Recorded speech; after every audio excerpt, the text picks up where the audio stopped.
everybody, and welcome to the Forest Protection Forum. There are just a few more people coming on board, and we are absolutely thrilled to have you here. I recognize many of your names. Thank you for coming. So as people join, feel free to either have videos on or off. And logistically, we will have a presenter and actually two presenters. And then after that, the presenters will field questions. So as you have questions, please do put them in the Q&A. And those will keep building up. And then when it comes to the Q&A time, Jennifer will facilitate a Q&A.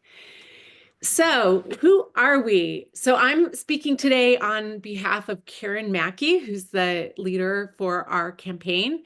We are a Sierra Club campaign, a grassroots campaign called Stop Clearcutting California. We're putting on these forest protection forums once a month. And every month we invite speakers to come from various aspects of forest academia and forest experts, as well as other organizations that come speak. So what is our focus right now for our campaign? So first of all, we do focus on educating the public about the harms of clearcutting in the effort to help stop that practice, or at least reduce it and have the public understand it better. We also educate the public about the benefits of old growth, mature, biodiverse forests.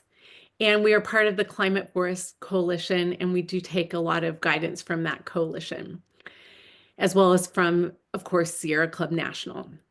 We also lately have been seeking to educate the public about the benefits of home hardening, especially non-flammable exteriors and all the other aspects of home hardening to make homes more safe from fire as much as they can be, as well as defensible space, including non-flammable exteriors, non-flammable landscapes near the homes. We have also been educating the public about the harms and drawbacks of forest biomass energy production, including educating people about what we see as the harms of the proposed Golden State Natural Resources wood pellet plant proposal.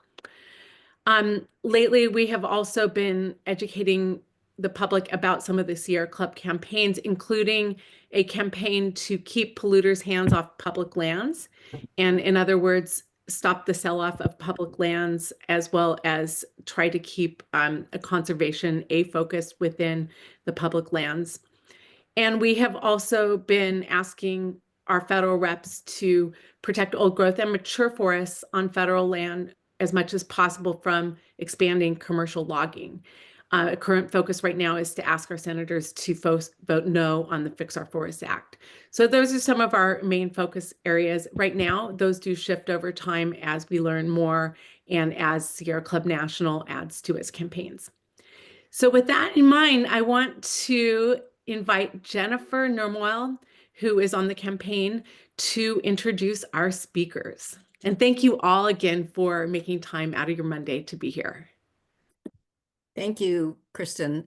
And I just want to add that if any of this work, any aspect of the work that we're doing sounds compelling, please feel free to join us, reach out to us, and go to stopclearcutting.com website, and you'll find a link to join. So once again, please put questions in the Q&A, not the chat. We're going to go to the Q&A for the Q&A period, and paying less attention to questions in the chat. They won't get priority.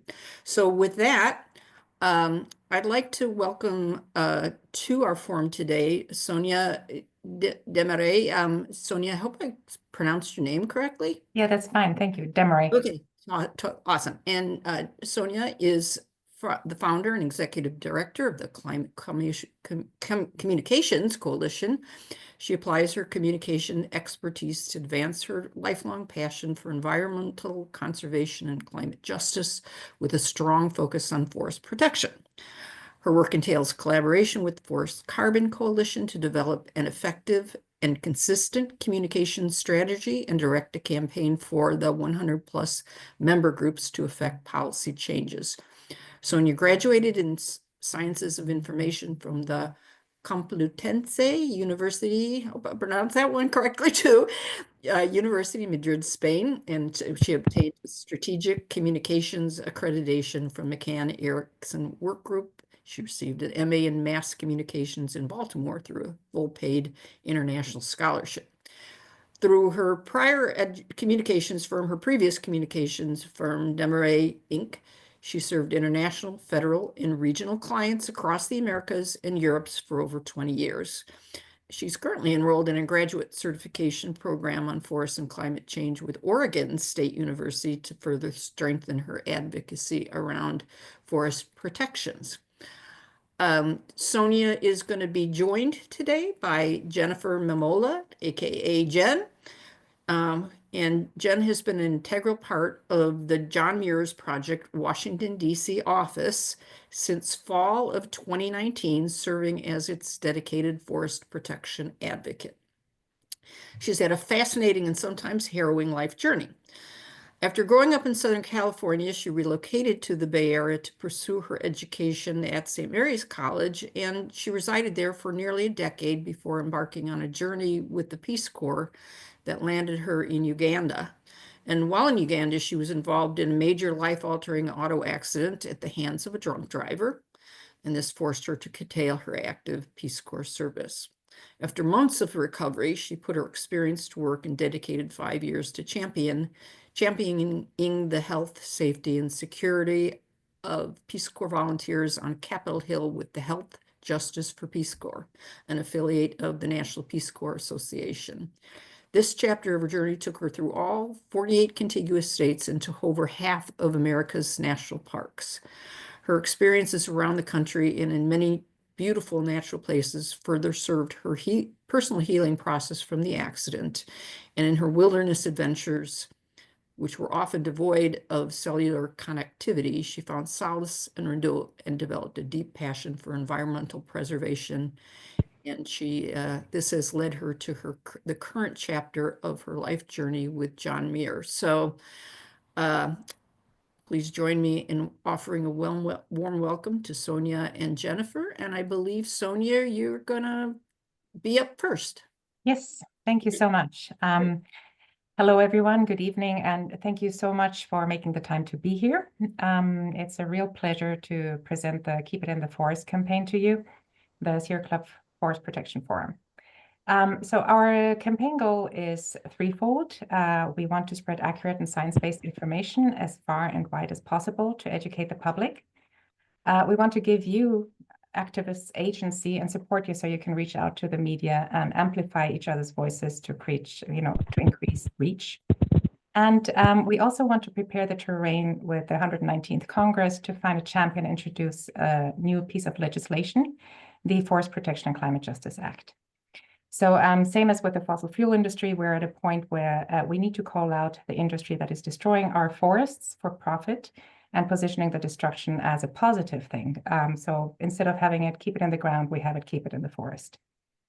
Thank you very much for the lovely introduction, Jennifer. I wanted to give just a quick note on the Forest Carbon Coalition.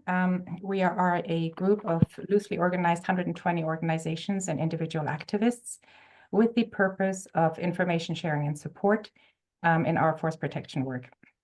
Both Climate Communications Coalition and John Muir Project are members of this Forest Carbon Coalition. And if you are not yet, we invite you to join. You can register at this link, forestcarboncoalition.org. And I also wanted to let you know that all the material will be emailed after this recording. The recording itself, the slides, the grassroots website, and any links that we talk about. So please don't worry about remembering everything or taking too many notes. And with that, let's have a look at the agenda. Can everybody see everything well? And can you hear me okay? Looking good. Great. Okay, so we'll start with a quick overview of the Keep It in the Forest campaign, which is really about 12 broad topics, stories in which we have woven in key messaging points that you can use. Then Jen will be talking about the Forest Protection and Climate Justice Act, and then we will talk about action steps. And we want to make that the big piece of this webinar, to have a bit of an interaction and potentially even maybe we can work some ideas. really what we want to do is give you agency, as mentioned. So what is the Keep It in the Forest campaign? It is an educational campaign that dispels the disinformation around forests and forestry. It's a grassroots or a bottom-up campaign to create a groundswell of data-driven information, since we don't have the budget for a paid media campaign like, say, Drax or Enviva might have. Why are we putting this campaign together? Our forests are under attack. While they host 80% of all terrestrial life, they balance the weather, they avert biodiversity collapse, provide ecosystem services, and more. Our biosphere depends on forests, life depends on forests, and they are constantly under attack. Who is going to be part of this? All of us. Any group or individual wanting to support this effort, the more the merrier. And when, well, we have started with our series, and I think you have all received the first 10 articles already. The next one, 11, is coming on Wednesday, and then we have one more. And then we will also be issuing the same 12 stories to Congress in order to prepare for the Forest Protection Climate Justice Act once we have a timeline for that. For now, we are giving you all the information so you can help us create this grassroots movement. And where are we doing it? Everywhere. Nationwide, at all levels, local, state, regional, we're targeting any sort of media outlets and meetings, groups, anything, memberships that you can think of. So the key is to get the truth out about our forests everywhere possible, anytime possible. The end goal, the Forest Carbon Coalition's end goal, overarching goal, is to, number one, permanently protect all public forests. That means local, state, and federal. And that means pro-forestation. That means leaving the forest to nature to do what they know how to do best, which is take care of themselves. We also want to halt some harmful management practices on private working lands and extend logging rotations. In addition, we are budgeting, we are hoping to purchase additional land to connect the already preserved lands and make an ecosystem service reservoir that is interconnected and also has all the wildlife support that we need. So first we'll go through, and I'll be going through this pretty quickly, the 12 stories, because then we will have a little bit more time to talk about it and answer questions. These stories are going to be on the website in full, in addition to additional graphics and in additional readings, so that you can go through it at your own time. But I'll go through the 12 stories with the main and pulling out the key issues that we are trying to counter. After that, Jen will talk about the Forest Protection Climate Justice Act, and then we can talk about how you can work. So while I will be going through the slides, which you will be receiving, I think that it's more interesting for you to potentially go with me through the Grassroots website. This website hosts all of the stories and all of the data that you can use. And this is a variation of the public site, so it's a little bit different. Maybe we can put the IP address into the chat box so people can scroll. So this website has, here are 12 stories, a lot of graphics. You can go to the different storylines, click on each one, has a read more, which gives you additional resources. And you'll see additional further readings, and yeah, it's very complete, to be honest. So I'm going back here. Great. Well, I think then we can go straight to the first story, which is actually written by the John Muir Project by Dr. Chad Hansen, who unfortunately could not be here today. And it is Fighting the Wrong Battle. It's about wildfires, which in California, as you know, is a massive issue. So what do we hear and what do we want to dispel? What we are being told by industry and forest services that forest management is necessary for fuel suppression, wildfire prevention, that forests are too dense, that forests need to be thinned for prescribed burns and other things. Why is it still going? I should turn the volume all the way down. Okay. The truth is that thinning emits 3 times the CO2 of any wildfire, and it makes the wildfires more extreme by drying out the forest floor and removing barriers to the wind that carry the embers. In fact, we need to harden the communities and not log pack country forests. And we need to redirect logging subsidies to forest acquisition and to creating a jobs program that will ensure fire-safe communities.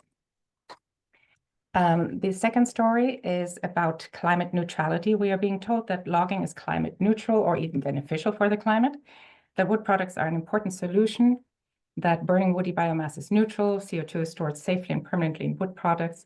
And I'm sure you're all aware of the March 1st executive order about increasing timber for national security. The truth is logging is one of the most emissions-heavy activities. It eliminates carbon sequestration potential. Logged forests cannot protect communities from weather or climate issues. And really what we need to do is invest in alternatives to wood material and keep timber on private lands, leave the public lands for pro-forestation. Another thing we hear a lot is that forests are basically weeds, that younger forests are more productive, that litter in forests is only fuel and needs to be removed, that prescribed burns are good for them, that forests are only trees as opposed to biodiversity hotspots, and that we need to, clean or rake the forests. The truth is that natural forest ecosystems, especially the old ones, hold enormous potential in biodiversity. They are nature's pharmacies. So the forests are wellness sanctuaries, both physical, mental, and spiritual. Trees and the plants that depend on them are unique and have biomedical properties that we need to rediscover. Biogenic volatile organic compounds that are produced by the trees boost immunity and even mood. And they are very important for public health and preventing and fighting pathogens. So that is another topic that we can discuss. And as I go through these, please consider what might appeal or what would work for what you're seeing is happening in your neck of the woods. A big issue as well in California, as you all know, is woody biomass for energy. What we hear is that biomass for energy only uses waste wood, that it is a climate solution, that it is renewable energy, that it is better than fossil fuels, and that removing biomass from the forest is good for forest health. The truth is that UN declares renewable as a source that is replenished faster than it is consumed. Forests clearly are not. Burning wood is 1.5 times as emissions heavy as burning coal per unit of energy produced. The massive industry is thriving on subsidies, incentives, and strong lobbies are pressuring our elected officials. So we are eroding our own forests for other countries' benefits, and biomass has terrible and wide-ranging health impacts, but be it from stoves, just burning wood, to industrial, which burns pellets, and it usually harms our most vulnerable amongst us. So it's an environmental justice issue. And I'm going to go real quick to, hopefully this works now, and this, because I put together a small slide regarding the Golden State Natural Resources. If you click on their link, and this is just galling, to be honest, it is saying here that woody biomass is it's a local resilience project for our forests, and that is, I just found that insulting, to be honest. The woody biomass, and I'm trying to find my slide here. It is currently under the California Environmental Quality Act, and it is being reviewed by them. The draft environmental impact report closed in January with 50,000 people and 185 organizations calling for the rejection of this project. This project plans to produce 1 million tons of pellets annually in 2 facilities, the bigger one, Lassen County, the one in Tulum County. And not only will it decimate California and Oregon's forests, it has already admitted that it will exceed air pollution control district limits for scores of dangerous air pollutants like particulate matter, nitrogen oxide, and carbon monoxide. So it's definitely an absolute awful thing that we need to try to stop if we can. Wood products. Oftentimes we are told that wood products are a solution to climate because they will store the carbon for longer. That, for example, things like cross-laminated timber is being said has less emissions than steel, and that tree plantations are harmless. However, the small diameter timber plantations that are used for CLT are constantly being logged, so very emissions heavy and do nothing for biodiversity. Also, there are 3 to 9 tons of CO2 emitted per ton of CO2 stored in wood products. So that's a complete fallacy with being a climate solution in that sense. Life cycle analyses, including soil sea loss and land conversion, show that mass timber has a 6% higher carbon footprint than even concrete. So we need to investigate in wood alternatives instead of finding new ways to use wood. Our 6th story is about offsets. What we hear a lot is that offset projects are good for forests, offsets help polluters reduce their emissions, and that they are an effective market tool to trade to emissions and to help developing countries further their green goals. However, over 90% of offsets pay for improved forest management, which is basically logging, including logging and spraying and all sorts of burning. Offsets allows polluters to greenwash their operations and provides a false sense of achievement in our climate goals. Forest avoided conversion, which would be more or less something that we would want to offset, is less than 4% of where the money is going. And then mechanisms are undermined by the money in politics, by the process, accounting and verification. And instead, we should be asking for fees from polluters for greenhouse gas emissions so they can't hide behind offsets. The next article we have is about poverty.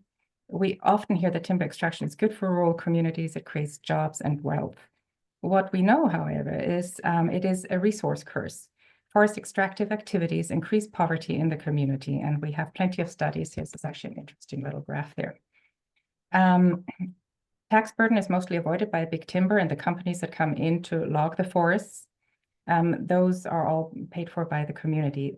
Healthy forests provide a much broader array of potential jobs and long-term, as opposed to, just logging it once and then it's gone. In addition, what we need to advocate for is local tenure. The forest should be owned by the people who live in that area, not by Wall Street or international industry. And we need to remove subsidies and tax breaks from logging, invest these in the communities. Our next article is about the water cycle story. What we hear is that trees drink our water, which is ridiculous, that forests have no impact on the water or weather, that fisheries are better off in full sunlight, that forests are simple recipients of precipitation, and they have nothing else to do. The truth is that forests regulate the hydrological cycle. It drives weather patterns. It brings, forests bring the water inland. It's like a biotic pump. So it's like the heart, really, of our weather. Transpiration, condensation, and infiltration move the water inland or underground. It is the cycle that we are all relying on. They slow the water down through throughfall and through the root systems, thereby avoiding runoff, flooding, soil erosion, sedimentation, and other things. Keeps our water clean. It keeps our streams healthy.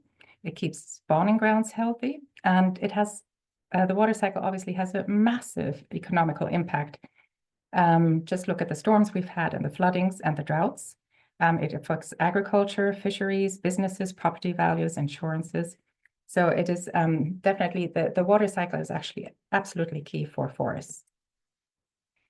Our 9th story is about 30 by 30, really. We have 5 years left to meet our nature protection goals. However, what we hear is that the global biodiversity framework, for example, is a land grab, or that working lands with extractive activities are protected. We also hear that biodiversity will save itself, it always has, or that wildlife needs the Forest Service to create habitat. The truth is that, according to the IPBES, we are expecting to lose over 1 million species over the next years due to forest degradation. The Kunming-Montreal Global Biodiversity Framework, which we signed in 2022, in addition to the Executive Order 14008, all advocate for putting 30% of all lands and waters in permanent protection for biodiversity recovery.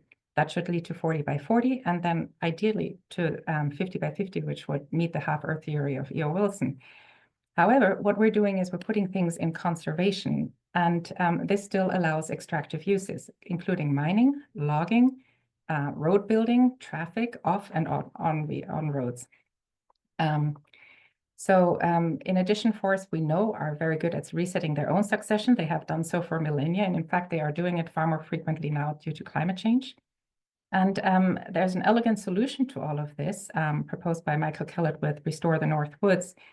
And it is the 100 National Parks campaign. So by uniting the National Park Service parks, the National Wilderness Preservation Services parks, and the National Wildlife Refugee System, we have nearly 20% already in preservation. So if we actually stopped logging those parks and stopped mining them, we would be close enough to it. Then we'd need to purchase another 10% to unite those parks and also make sure that everybody has access to nature. Our next story is about climate. Obviously, forests are absolutely key in climate, even though, well, we've heard the stories. A lot of people still call it a hoax, or it's exaggerated, or forests won't impact that.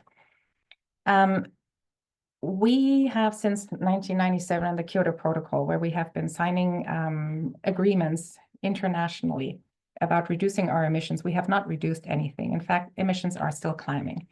Based on that, we can expect a 3°C increase by 2050. The effect of that is a 50% contraction of GDP and at least 4 billion deaths from heat waves, droughts, floods, etc. So climate change is absolutely an enormous issue. Logging eliminates the sequestration capacity and adds emissions, worsening the climate change. Forests are increasingly susceptible to climate change as well, and there are unexpected feedback loops that we are just learning about, which is why I enrolled in school again. And they are accelerating at a pace that we had not expected climate change. So it is absolutely key that we keep going that and keep our forests intact, especially the older ones and the mature ones, to sequester and sink carbon. Our next to last story is the promise of the Eastern Forest. It is about the Eastern Forest. Oftentimes we hear that the Western forests are more important or more useful than the Eastern forests, that denser forests are more vulnerable to fire and pathogens. The Eastern forests are more dense than the Western ones usually, and that they are not as valuable for biodiversity, or that there's too much biomass in the forest. The truth is that the Eastern forests are the most important carbon sink in the country and have the biggest potential because they are still mostly at around 100 years old. So they will continue to grow and sequester for many centuries to come. Eastern forests undergoing massification, which is a desirable transformation because basically the forests are adapting to a moister and warmer climate. We're becoming a little bit more tropical. They may have to fill in the ecosystem services of the forests lost to climate change on somewhere else. For example, we know that within the next 100 years, we're going to have stand replacing events such as wildfires across the boreal forests, the Amazonas, and the Western forests. So the Eastern forests absolutely should be protected.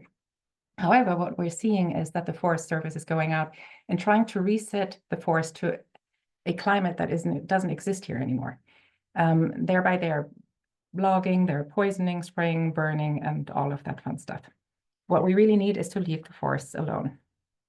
And then the final story we have here is to end the scientific series, really, we wanted to end on an emotional note a little bit. Forests have an emotional connection, a spiritual, cultural, historic value. The indigenous tribes were talking about the generational gift of 7 generations ahead. So that means about 200, 250 years is how you'll have to look ahead. What we are doing is we're looking 30 years ahead for the next logging opportunity. So entire societies have revolved around forests. We have a natural connection and bond, and it's part of the way of life. And we can go then.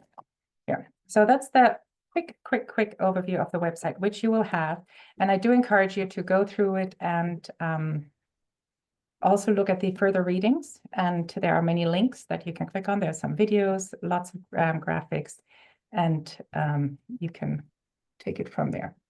So now, how does these 12 stories, these big messaging points, how do these translate into federal level? How can we address that? Well, we have to go into legislation. And the Forest Carbon Coalition has created this Forest Protection Climate Justice Act with John Muir leading the thing. So this is what Jen is going to now discuss. And then we will see how this translates into action on your level. What can you do about this? And Jen, if you're ready. Yeah, perfect. Thank you so much. Yeah, thanks, Sonia, and the No Clear Cuts California campaign for having us, and everyone that has joined us. Really appreciate you being here tonight. Yeah, so what you just heard is central to the work we're trying to move forward, that real forest protection means restraint, humility, and a willingness to listen to the forest, not to manage it. So that's really the ethos at the heart of our draft bill, the Forest Protection and Climate Justice Act, the draft legislation I'll be walking through with you today. It's a framework that responds directly to the wave of greenwash policy we've seen in recent years, where logging is repackaged as restoration or a claimed solution to any number of issues, so that even climate bills have opened the door to more extraction. So ultimately, our goal with the the Forest Protection and the Climate Justice Act and the broader Keep It in the Forest campaign is to flip that script. So we're trying to protect the last intact forests, end commercial logging on public lands, and ensure carbon stays where it belongs, whether that's in a towering old growth forest, amongst young regrowth, or the charred snags of a recently burned forest. We want to keep that in the forest. And so there's been a lot happening with this administration and this current 119th Congress. And I've been thinking a lot about how these narratives play out in the media as well. And just last week, I had a letter to the editor published in the LA Times pushing back on this idea, right? That somehow the rim fire destroyed the landscape. And I've been there many times. I don't know, a lot of you I know are in California. If you need suggestions on where to go or want to go frolic in the forest, please let me know. Always happy to do some site visits. But what I've seen on the ground tells a different story. It tells a story of recovery, of resilience, and of rebirth. Thriving stag forests are really a site to be treasured and valued for what they are. Where flower species, woodpeckers, native shrubs, all a budgeting biodiverse hotspot, not devastation, but renewal. It's really powerful and it deserves to be seen, acknowledged, and celebrated.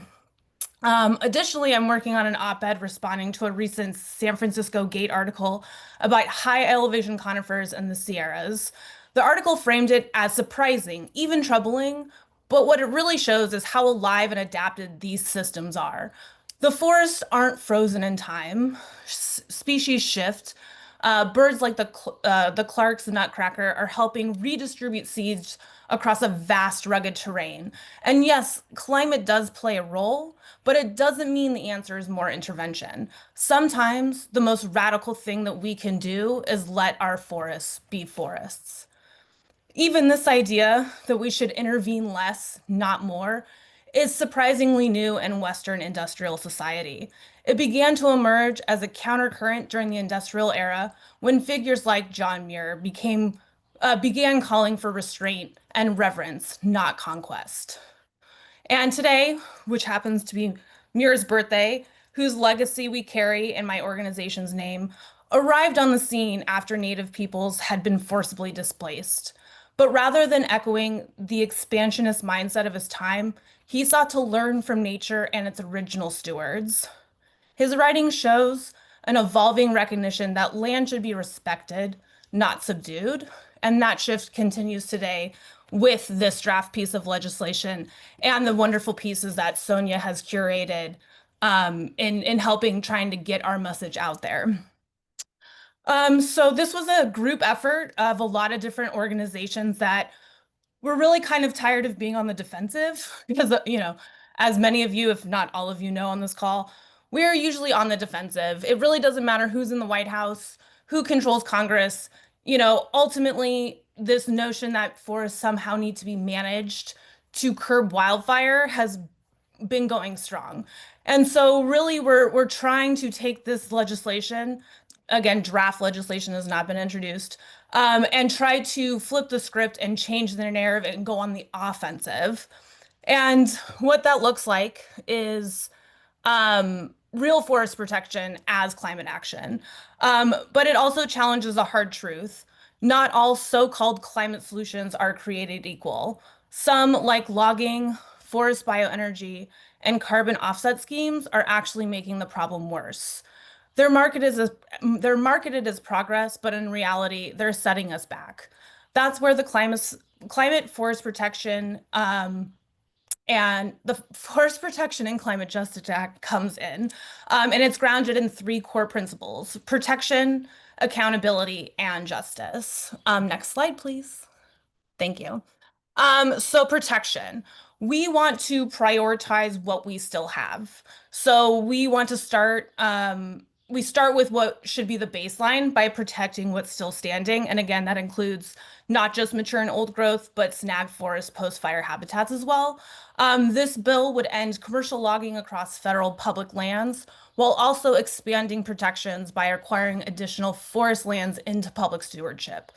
Ultimately, we're in dire need of a biodiverse connectivity across the country and around the world, and this would help really elevate the United States as practicing what they preach rather than telling others what they should be doing.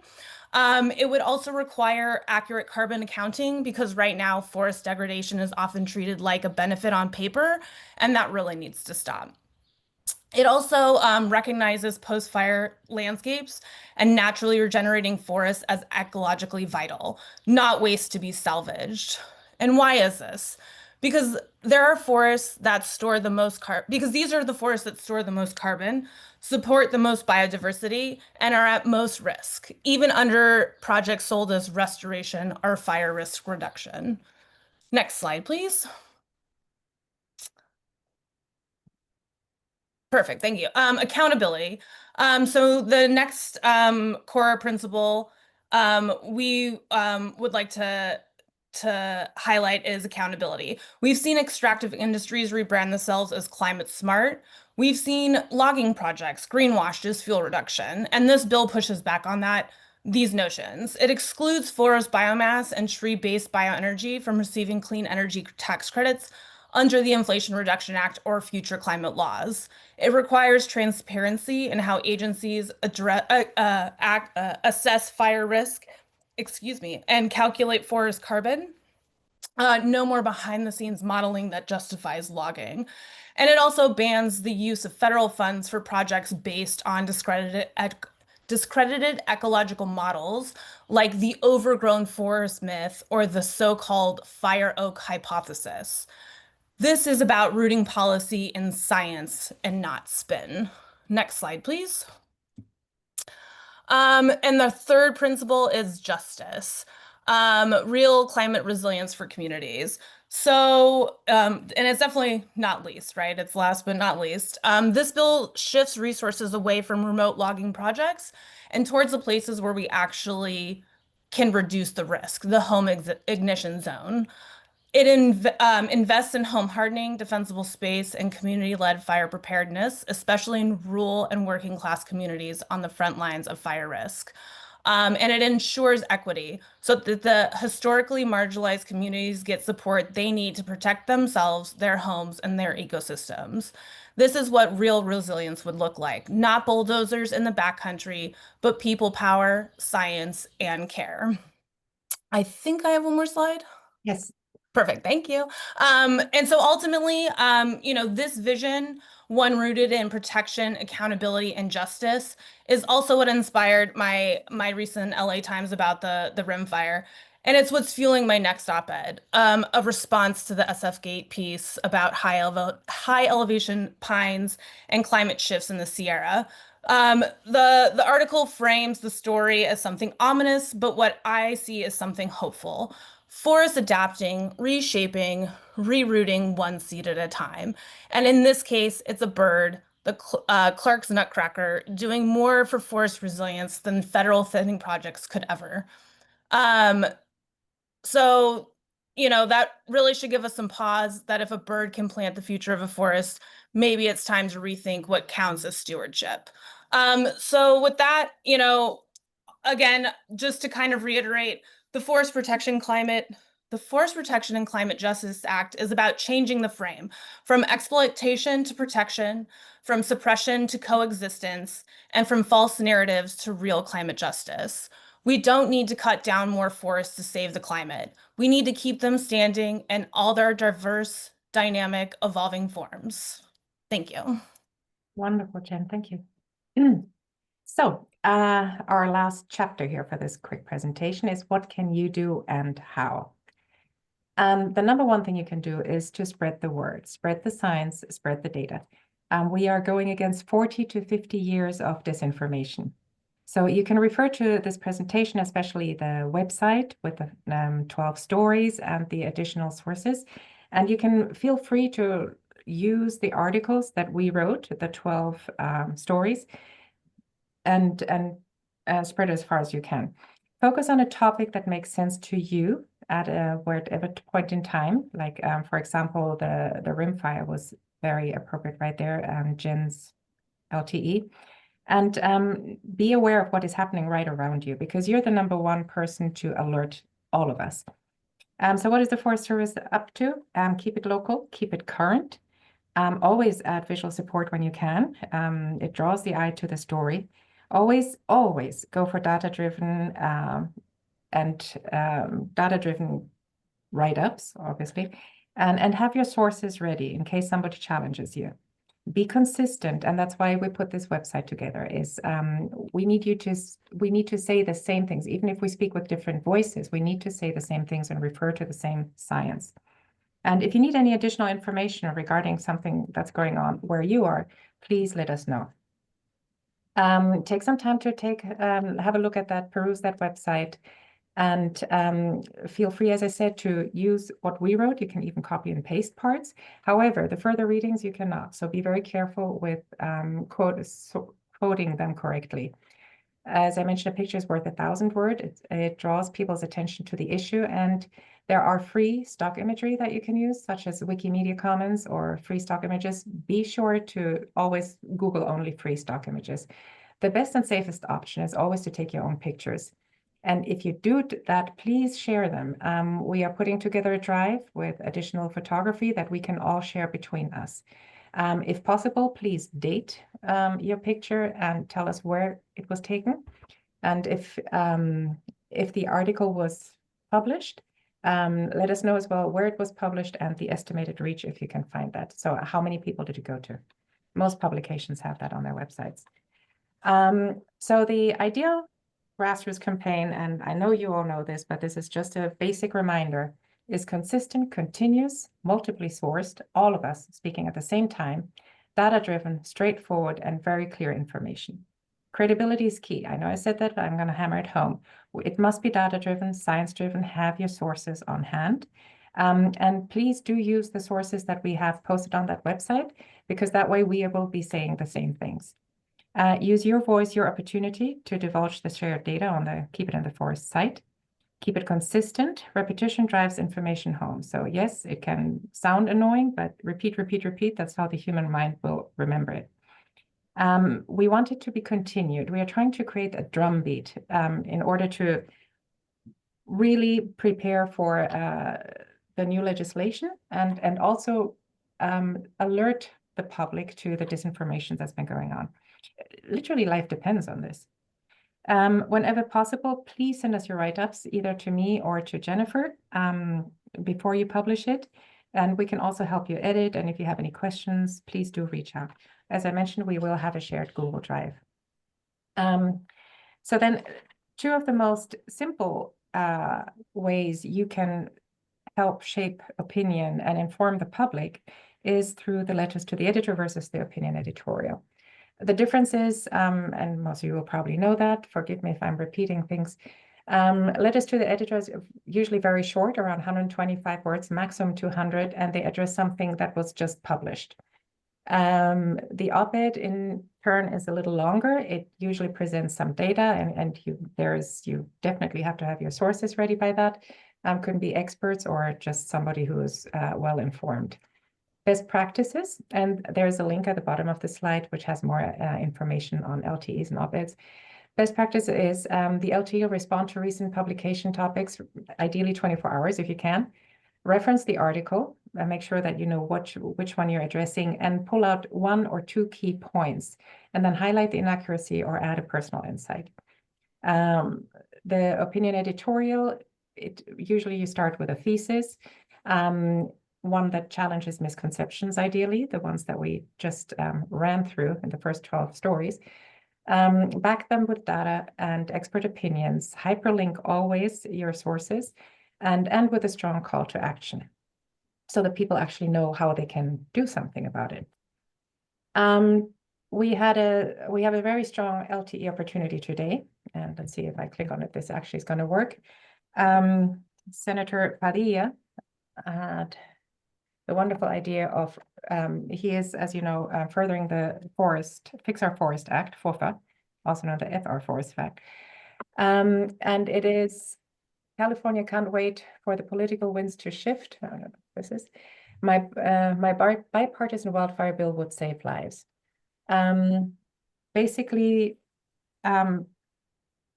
what we were thinking about doing, if we have the time after the Q&A, is to workshop a response, a little letter to the editor to this very, very misguided article.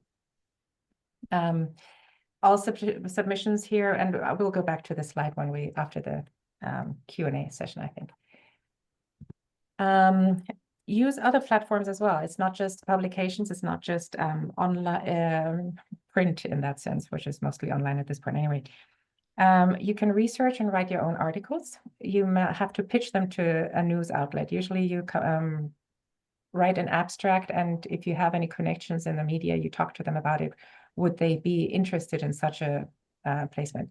Write blog posts, use your social media handles, and by all means, consider creating new ones. You can create 20 different media handles per person. You can have, 40 Instagram accounts if you want to. When you put something on social media, please tag the Forest Carbon Coalition organizations. We do have a link there. All the 120 are listed. Especially copy or tag the Climate Communications Coalition and the John Muir Project so that we can help you amplify and increase reach. Seek out podcasts that may want to talk about forests. You can pitch radio and news stories.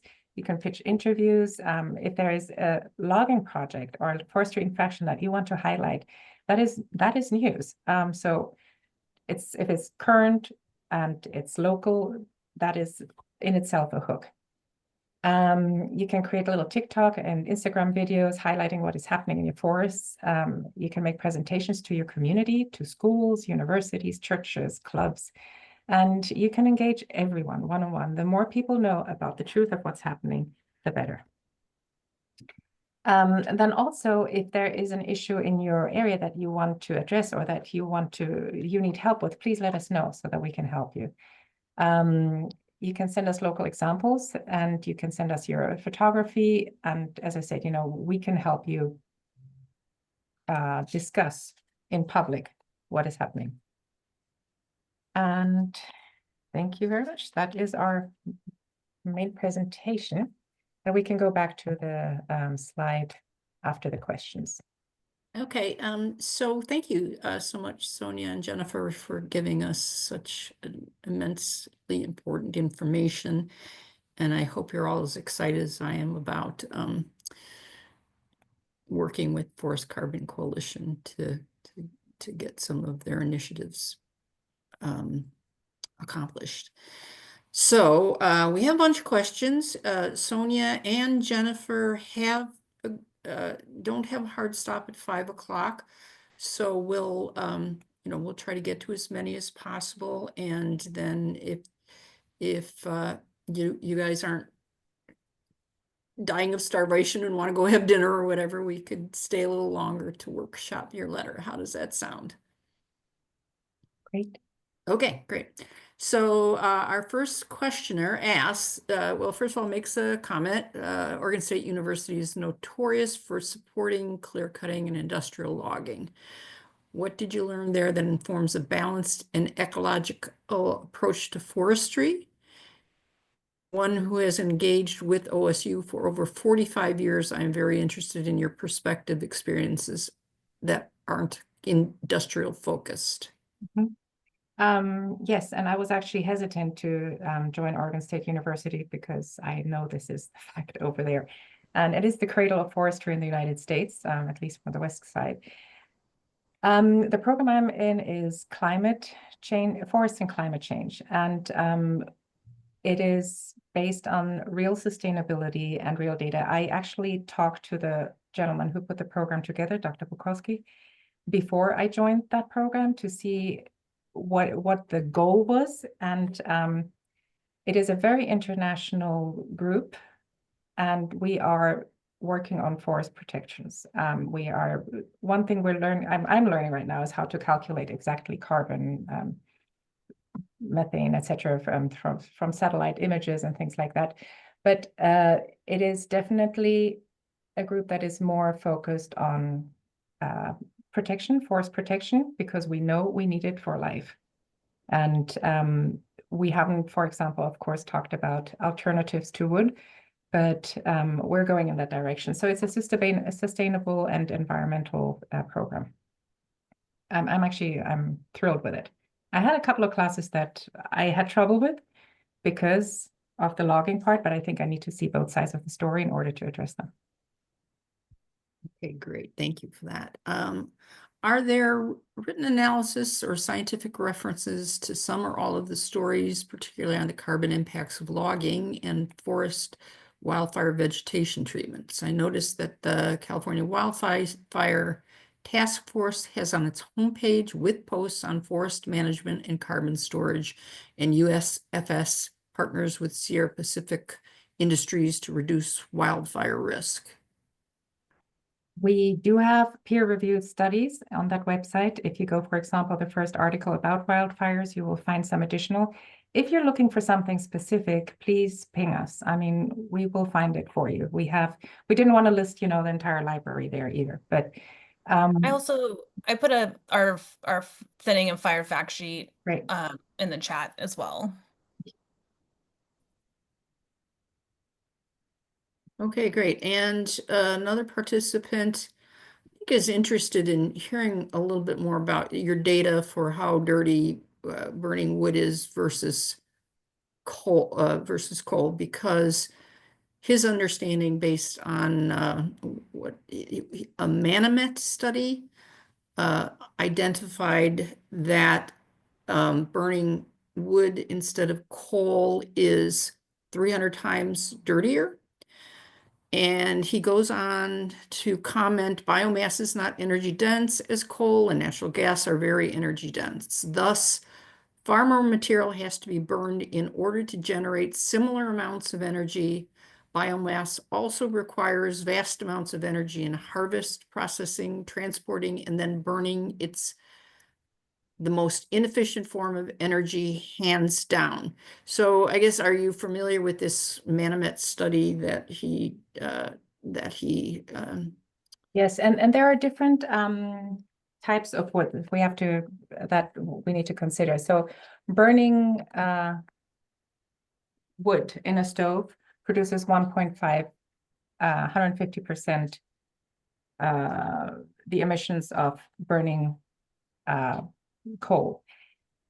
The pellets, if you add the pellets together, it's a far bigger enterprise, right? You have to first log the forest, then have you calculate all the soil sea loss, the foregone sequestration, but you also have the emissions, you have the transport, then you have the manufacturing of the wood pellets, the drying, the kiln, the transportation overseas. So if you add that all together, then yes, you do end up with a much higher thing. I want it to be somewhat conservative. There is a really great study that I can send you, and I don't have it right in front of me. I was just looking for it when the question was being read, but I can send it to you if you're interested. Okay, great. So there's a demand for lumber for housing. When that question comes back, I would answer non-clear cut, keeping old growth and timbering that leaves a mixed stage forest. Would the campaign answer that way? So the problem about the selective logging that we have been hearing about always, and that for the longest time, the 1994 protocol, Montreal Protocol, was predicting, and that the world agreed on, would be protecting the forest. It has backfired. Basically, when we're saying we're going in every 20 years to log 20% only, what is being logged is the old trees, not the young ones. And we've had it hasn't worked. So really trying to thread the needle in that sense is a little bit difficult. There are a lot of wonderful new products that we should be investing in exploring. However, all the subsidies for example, building materials are going to subsidies towards logging. If we shifted that, and that is part of the legislation that we're proposing, towards incentivizing development of new products, that would be far better. It could be mycelial, it could be from hemp, it could be recycling steel. There are a lot of different options. There are bricks being made from recycled plastic. So it doesn't have to be wood. Yeah, and I'll just add that the Forest Service's own website states that 96% of our domestic wood products come from private forest lands. So ultimately, we really shouldn't be, it's such a small percentage, we should be reducing and reusing what we have, and we should definitely not be building out on public lands, right? We should be building up rather than out. Especially most of the people that they're claiming that they would be building new things for are low-income communities. And so we really should be focusing, just like wildfire prevention, right? And clean energy initiatives, we should be building from the community out, not the wild in. And so, yeah, I mean, we have to have the uncomfortable conversation about degrowth and what that looks like. And that involves protecting our very limited public lands and resources. And expanding it. Okay, thank you. Thank you for that. Yeah, so with the current suspensions and budget cuts of Forest Service employees and departments, what is happening with current policy movements like the Northwest Forest Plan that has been in negotiation for policy for forestry and protections for their development? So just if you can shed any light on It seems, unfortunately, that a lot of the work is going to be privatized, which is not helpful, obviously.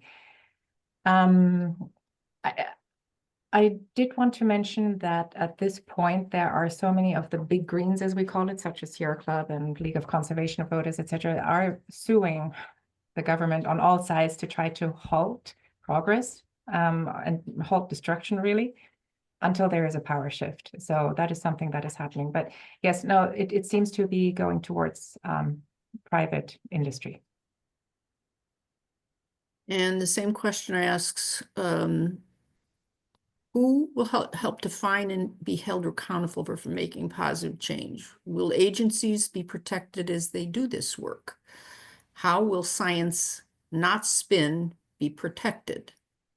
Should all this be done at state levels with federal funds, with community involvement to direct best use practices that apply to that area? That's an interesting question.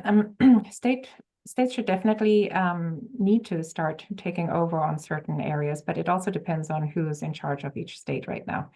The disinformation over the last 40, 50 years is so deep at this point that most people think like, oh, thinning is an absolute must in every forest. And that, for example, is just complete mess. Academia are being defunded. Agencies are being depleted of workers. So yeah, we'll just have to play it by ear. What we are trying to do is create this drumbeat and to spread information, science-based information. And we can do that even no matter what's happening on the ground right now. We can prepare for what's coming over the next 2, 3, 4 years. Time to take a deep breath. Yes, and we are all expecting a very nasty executive order tomorrow on Earth Day, with the nonprofits being attacked. Yeah, right. So that's not going to help either. Yeah, no. So our next questioner, first of all, gives you guys some loving and says you're presentation was fabulous and comprehensive. But she goes on to comment what hope is there for your legislation to be passed? You know, I mean, the bill to be approved. yeah. Yeah. Well, I should preface, yeah, it's not been introduced yet. Congress, for better or worse, is a slow-moving train. Probably for the best because, just as an example, the Fix Our Forest Act, FOFA for short, this has been a long time coming. I've been with JMP since the 115th Congress, and we're in the 119th. It's every 2 years. And, this is an accumulation of a lot of bad stuff thrown into one bill. And so this is the long game. And so that's why we really need, concerned citizens like yourselves to, when you see a paper that you just know is wrong, like they're saying that post-fire habitats are moonscapes or that we need more backcountry management to make communities safer, you need to be calling them out in real time because the more these papers hear from you, the more they're going to publish it, the more the elected officials are going to be reading it, that really moves the needle. So we really need, and I know, time is precious. We're all very busy, which I understand. And so, we really want to be, a mentor and help anybody that wants to get their voice out and heard, as far as LT. And I feel like I've seen also a lot of your guys' names in response, with LTEs and op-ed. So if anything, you guys are already, doing the extra lift as concerned citizens.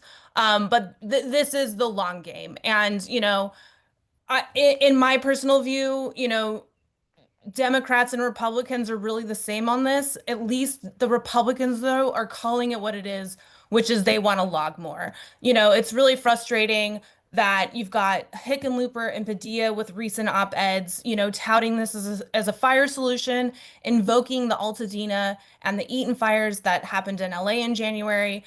And it's just business as usual, and it's just cloaked in these little euphemisms like restoration and, what have you. So it's not going to be this Congress, I will pat myself on the back if we can even get it introduced in this Congress. But this is why we're really imploring, folks like yourselves, and hopefully you'll talk about it with your friends and neighbors. And we really need we need the grassroots report because, we've been trying with JMP to get a member of Congress to introduce this, and we'll have one, and then they'll run it up the DNC chain, and then all of a sudden they're not interested in it anymore. So we're pivoting, and rather than just, harping on Congress with our advocacy efforts, we're hoping the public can amplify the need for this legislation in hopes that we can find a true champion on Capitol Hill. I'd like to add one small thing, which is somewhat of a paradox, but the past administration had all these iron incentives, for example, for woody biomass, right? Because it's renewable and additional logging. It did us no favors. This administration, by being as bold as they are generating massive pushback on all sides. And that is something that we will try to leverage. In addition to the drumbeat, as I call it. Well, the challenges ahead are certainly formidable. Immense. Washington Post had an article, more prescribed burn to open up the canopy to grow more oaks, and said messification was bad as it prevented oaks from regrowing. Anything? That's precisely the issue with the eastern forests, that they are trying to reset a more xeric forest, a drier type of growth and structure than the mesophytic, the wetter, more tropical type forest, which is happening, and it has to happen because of climate change. There's resetting it artificially is an enormous waste of time, money, and very emissions heavy. Yeah, I mean, and it's just active management forest interests that are spreading this fire propaganda, like the notion that you have to manage these forests. I also think when it comes to the oaks, especially because the White Oak Initiative Act of 2025 is coming from Mitch McConnell, in Kentucky, and one of the reps out there. This is a push by the bourbon industry, right? Yes. This is a commodification. They're fear-mongering and saying that things have to be done because the bourbon industry is putting its thumb on Mitch McConnell and other, people in Congress because they want a product, that they need, you need a new bourbon or a new oak barrel for bourbon.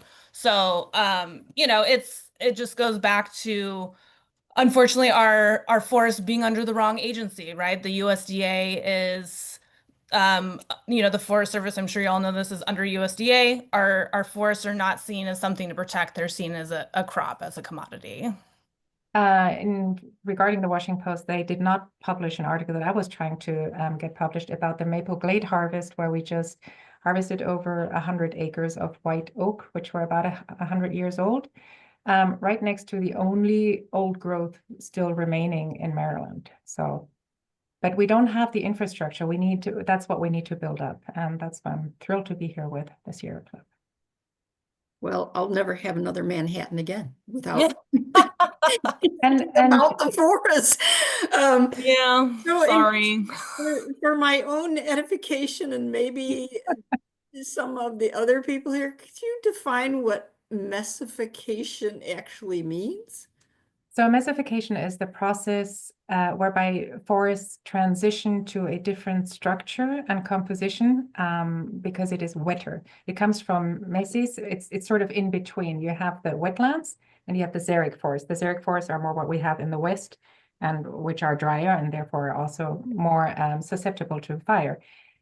They're mostly oak hickory over there.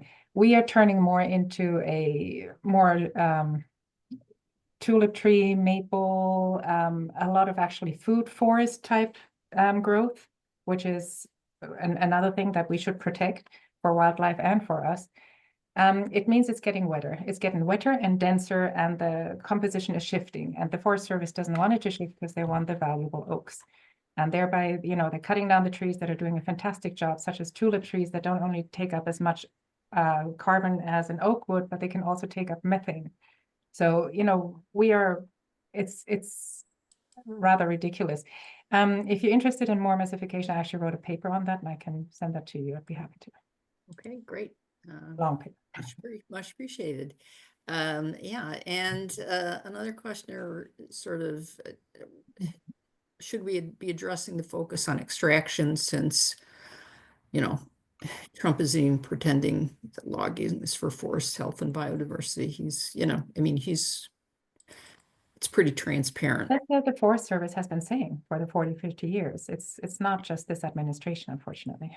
Yeah, but I mean, the way I've been trying to discuss this issue with Republicans in this current, MAGA era is from a financial aspect, right? There's a 2018 FEMA fact sheet. For every dollar spent in disaster mitigation through home hardening and defensible space, we will save $3 to $4 down the road in disaster recovery. So why are this isn't even a conversation. We should be working from the community out. We should getting, grants, tax credits, what have you, and educating the public. I was just in Reno at the Fire Adapted Nevada Summit, and they were talking game, right? They were talking all the things we always talk about. We got to work from the home out. We need defensible space. But then they were touting the $80,000 fuel break they just implemented around the town of Reno, right?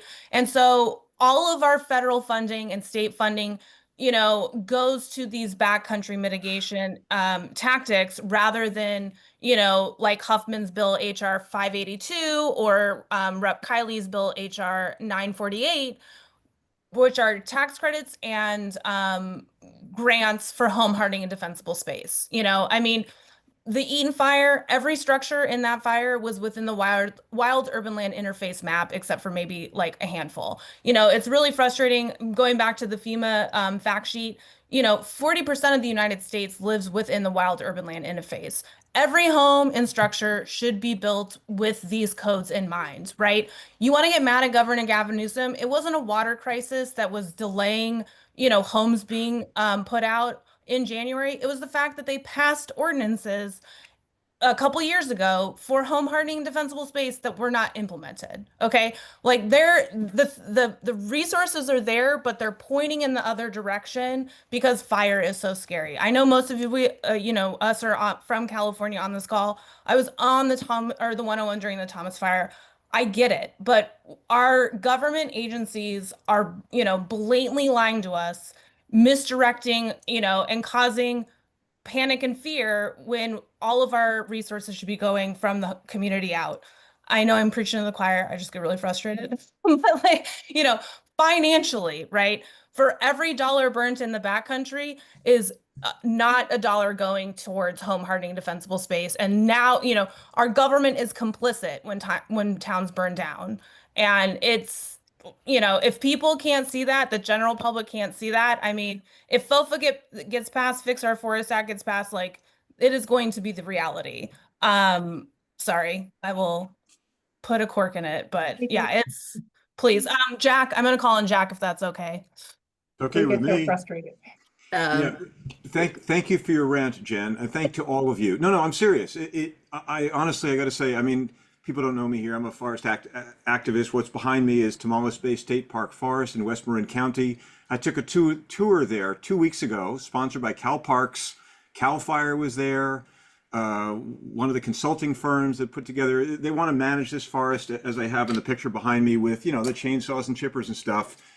And the only point, I mean, you guys are super thorough. I've joined the coalition since this began. I want to talk to you separately, Jen, and see whether I can bring in Defense of Animals with their, prodigious 250,000 international supporters and kind of brainstorm a little bit more off this forum. Mhm. Yeah, if I could we still have some questions we're trying to get to? So I'm good. Just let me finish my little tirade, then I'll stop. Thank you, Jennifer. And that is the only thing you guys didn't cover, and which I saw also here, is the one more exploitation of Native American traditional ecological knowledge. So I was with the parks tour, and they were saying, well, traditional ecological knowledge, and we're managing the forest the way the traditional Native Americans did. Not saying that, and by the way, we're going to use chainsaws and chippers and masticators to do it. So it's one more abuse of the term that needs to be challenged. And I totally agree about focusing on educating the public. If we don't do that, okay, please get to your point so we can move on. Sorry. That was my Sorry, point. I gotta be the bad guy here, but No, it's fine. Jennifer, I was making a comment, not a question. I just wanted to add the Native American thing, and thank you guys so much. That's all. Thank you. okay, we just want to respect the fact that people had questions that they were interested in getting answers to. So thank you for that comment. It's and a little bit of ranting goes a long way. So I'm all on board with the rants. So how can we as a large body of people work? I think you gave some concrete steps, but this questionnaire is still wondering if there's other ways that we can work together to counter the money and own the forest and to allow the forest to remain whole and emphasize that it heals the earth. Yeah, I'm definitely a broken record on Capitol Hill. And I think ultimately, again, like I know we're all so busy, but even if you just have, 30 minutes to like try and throw together, like LTEs don't have to be some, they're usually 150 words. You can go on a rant it up. These people need to hear, the newspaper editors need to hear from us pushing back on this nonsense, that our natural fire adapted ecosystems have been fine for eons, without human intervention, especially, post-industrial age. We really need to just constantly push back. And it is a full-time job. And I'm very grateful that I get to literally live my dream in my job, but it's ultimately it comes down to the concerned citizens, because I can come in as policy and advocacy director for JMP, but it comes down to folks like you really holding what, not even just government officials accountable, but our newspapers and our media outlets, because they are complicit in repeating this story over and over again without barely acknowledging the independent science and the home out narrative. And yeah, so just together. And please, Sonia and I are here to help.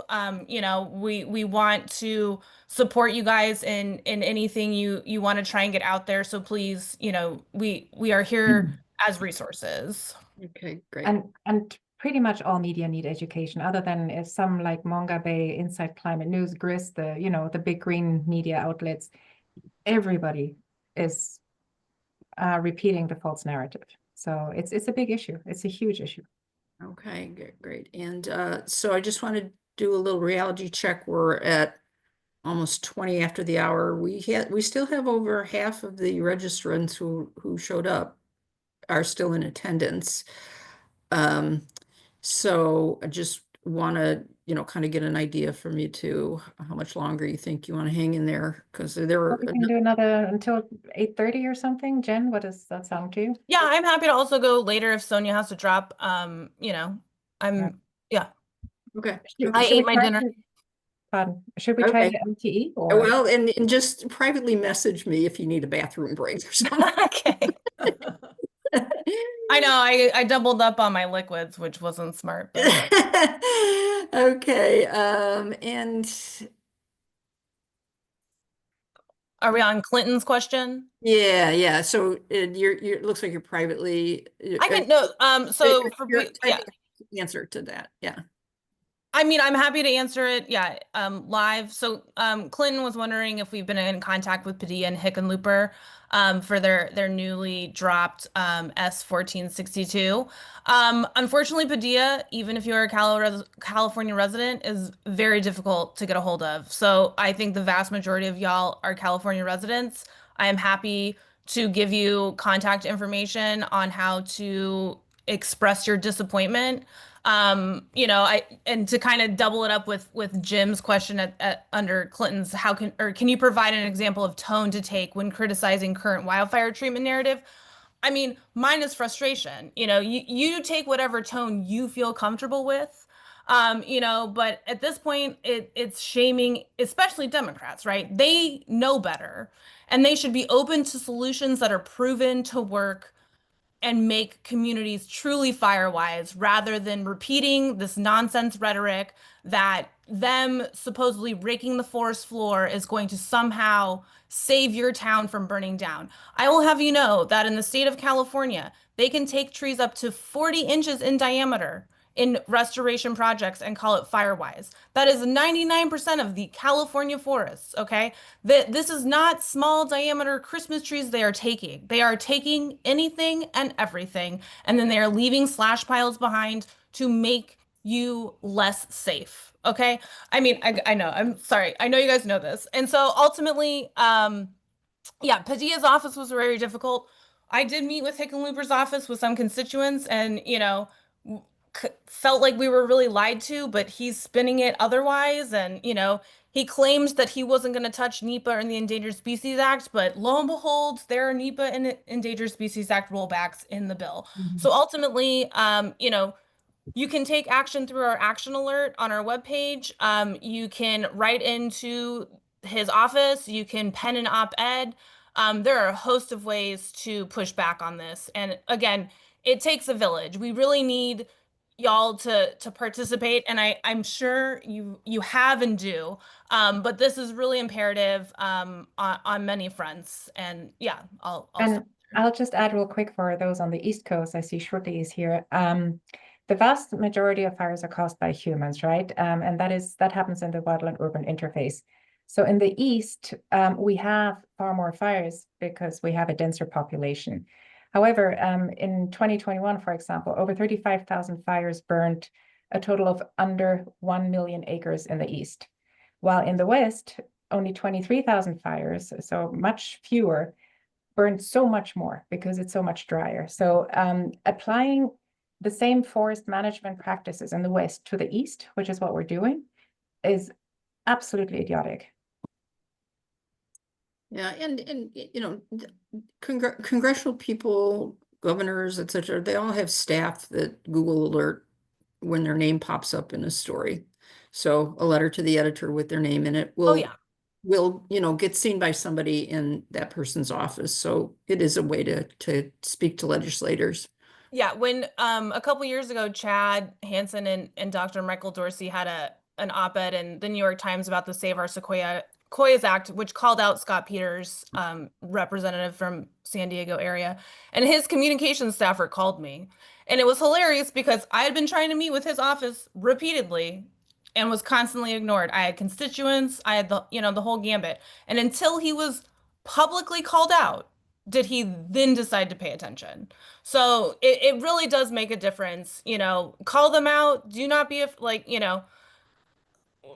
they care about democracy for now. So just, do not be afraid to use their name and call them out publicly. And don't let anyone intimidate you, because there are a lot of people out there in the forest trying to intimidate other people. So how do you deal with leaders who refuse to consider, bona fide science, independent peer-reviewed science? I mean, honestly, like we really try to push back on the media narrative to try and get more of a balanced, publication approach of the Forest Service industry science versus the public the independent science, trying to bring constituents into meetings, just I mean, everything we are doing. And ultimately, again, I think it comes down to public shame. Yes. Like they respond they respond to public shame. Like, oh, this is getting social media traction. I guess I have to acknowledge it. And so that's why, LTEs and op-eds are so imperative. I mean, the amount I've been, trying to crank out, and again, they don't always get accepted, which is fine, but that doesn't mean you can't still publish it and be like, I tried, even with your tiny like, I don't have a very big, personal social media following, but like, just, like being a broken record, like we just have to keep like hammering this home Repeat, right. until and because we're the ones that have to change the tide.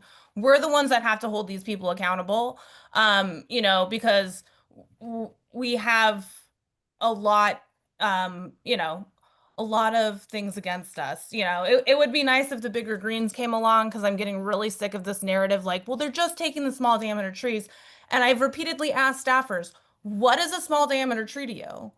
And they won't answer, and I point out that you can take trees up to 40 inches in diameter. Now tell me how many people you need to go hug that tree, like it's infuriating. And so, but also, get out into these areas, document what you see, especially post-fire habitat, just, my friends have to deal with me, constantly talking about trees and forests, no matter where we are. So, I know you guys care about this. It's just, just repeat. And Jennifer, yes, to answer your question, how do we counter misinformation? We're in a really strange information time in this era where, everybody has their own facts. The facts are the facts, they exist. And visuals are enormously helpful. And again, yes, it is. Everybody say the same stuff with their own voices, and repeat. Okay. So our next questionnaire, do you have any studies that can make a financial argument to protect forests rather than cutting them for wood products? Absolutely. Yes, and some are also on that website already in further readings. And if you need anything in addition to that, please let me know. John Talbert, who worked very hard on this as well, he's the chief economist for the Center for Sustainable Economy, and he has his own papers and very, very good information. Okay, and our next question is kind of a long one, and it's now almost 5:30, and we still have a lot of questions to get to. You've been very gracious with your time, but I don't think both of you want to be here till 10 o'clock. Till 10 o'clock Pacific time. It's, obvious. I'm a night owl. It's okay. I mean, I can definitely answer some questions in the chat, or we can send them via email. Well, that's what I'm kind of wondering That if might be a good idea to put them all in an email, and then Jen and I can put some answers together. Yeah, I can definitely work on that. And get to the ones at least that you weren't able to answer. So, and then we can, in a follow-up email to, we've done this before. Yeah. Well, it's exciting that you are so interested and having that many questions. That's wonderful. This is an amazing group that comes to these forums. They are smart, they are inquisitive, and they are passionate. And we really value our audience that come back over and over again to hear what we have to say. And I'm also thinking, maybe we could kind of switch out our format in the next couple of months and have you back specifically for like a little letter writing workshop. I was just thinking that too, maybe have an additional, just a workshop. Yeah. And that, that's something that we could certainly brainstorm on. And just, for at least that month, change it up. Because it and I think in the current era, people are maybe even more motivated than ever to get involved because the stakes are just so high. So it's very good. Anyway, I'm gonna just again give you this one last rather formidable question. And then we're going to call it quits after that. And to those of you who have hung in here this long, thank you. And we'll be notifying you all fairly shortly who our next speaker for next month is going to be. And meanwhile, I'll work with Sonia and Jennifer on a workshopping forum. And so, okay, so John Wallace, first of all says, greetings from Central Hardwoods region. Jennifer briefly mentioned the false fire oak hypothesis, but here in the metaphysic Shawnee in Southern Illinois, the myth that human-caused artificial disturbance is needed to regenerate our forests is promoted not just by the Forest Service and timber industry, but also by the Nature Conservancy, and yes, even the Illinois chapter of the Sierra Club. Artificial disturbance through logging and frequent artificial fires create hotter, drier forest conditions and encourage invasive plant species. Can you please spend a little more time explaining the importance of intact eastern deciduous forests and how we can effectively counter these myths? And as a follow-up, with climate change upon us, our forests are getting more natural disturbances and more precipitation, unlike most Western forests. Thank you for your work.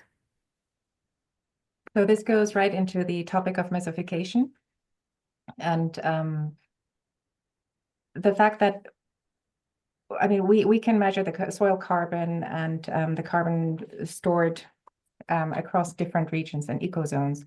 So we know that the eastern deciduous forest is the #1 in sequestrating and sinking carbon. As I mentioned before, most of our trees in the East Coast are 80 to 100 years old because of incredible logging activity here on the East Coast before. But they have this huge potential for storing more carbon. Birdsey has some very good studies on this, and I'll be happy to send them on to you as well. And I think maybe that paper on misinformation will explain a lot on that topic as well to you, if you'd like some additional information. Okay, thank you both so much, and thank you all for all 51 of you who have hung in there this long with us. And just to remind you all, we do record these presentations. They are available in our resources section of Stop Clearcutting California Sierra Club. And we'll also, in this particular instance, send out a follow-up email to all registrants with answers to questions that we weren't able to get to. So thank you all for coming, and enjoy the rest of your evening.